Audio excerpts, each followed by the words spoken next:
سلام البنات، نتمنى تكونوا كامل بخير وانتم تشوفوا في لا فيديو تاع نهار اليوم جيتكم فيديو جديد. اليوم راح نشارك معكم شاباتي تونسي يجي بزاف هايل، نتمنى ينال اعجابكم.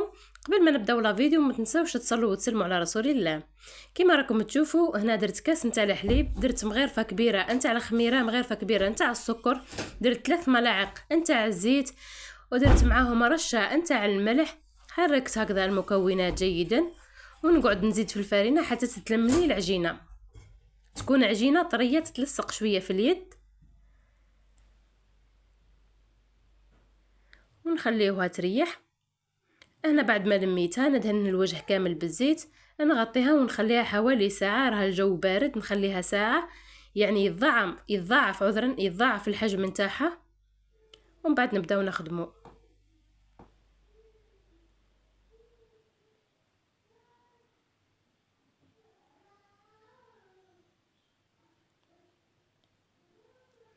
هاي ليكم هنا بعد ما تضاعف الحجم نتاعها نديقازيها كيما هكذا.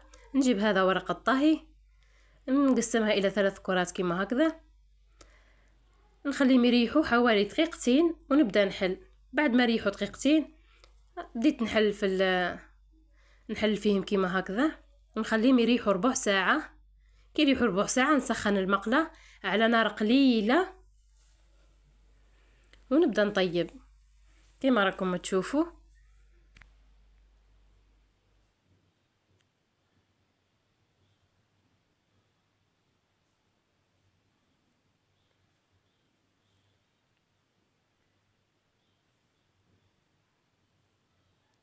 تكون النار قليله يعني متوسطه، ريحه القليله، اطيب من تحت نقلب عليها. من بعد نطيب الجوانب كامل، نوقفها هكذا. الفيديو راح لي لا علينا، ونطيبها وتكون واجده.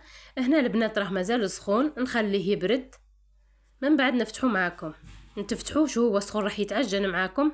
هنا بعد ما برد نجيب كيما هكا هذا الموس نتاع المنشار ونبدا نفتح العجين عذرا الخبز نتاعنا.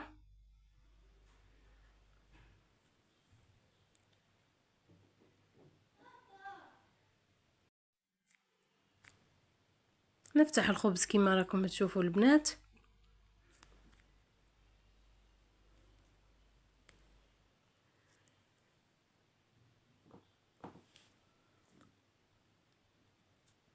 جربوها الوصفة اكيد راح تنال اعجابكم، يجي يعني بزاف هايل.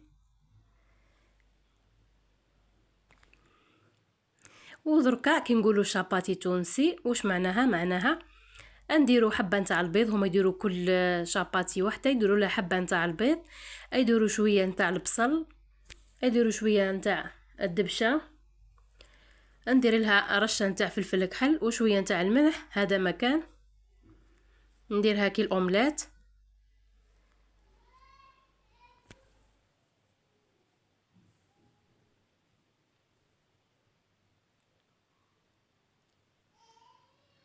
إلا وصلتي لحد هذا الفيديو ما تنسيش تشتركي في القناة وتفعلي زر الجرس باش يوصلكم كل جديد، فضلا وليس أمرا.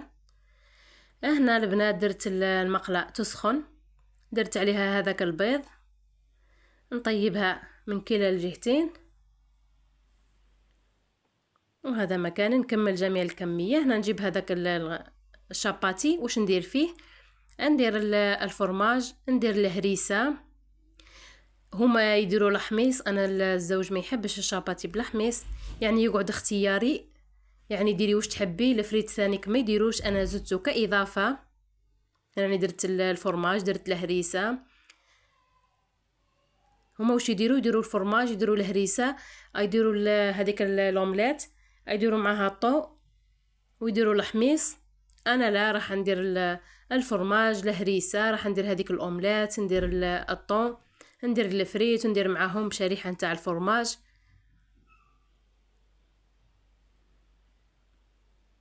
ويكونوا واجدين معنا.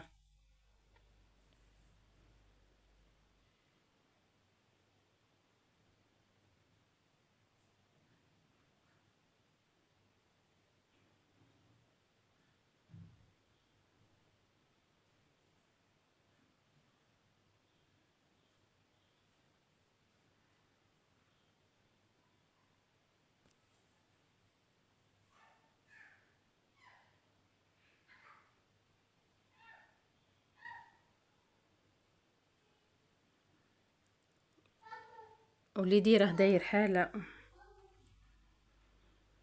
ربي يعين الأمهات وهذا هو.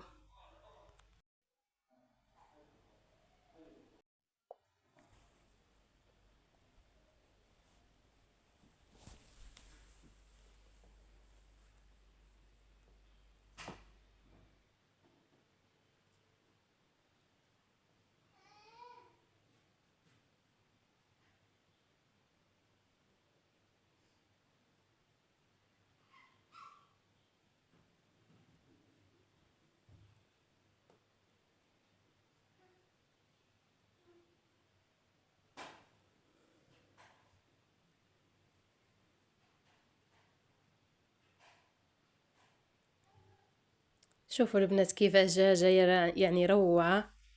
جربوه اكيد راح ينال اعجابكم. وها هو ليكم شاباتي بعد ما وجد. انا درت كمية قليلة، جاوني غير 3 خبيزات، ما درتش بزاف.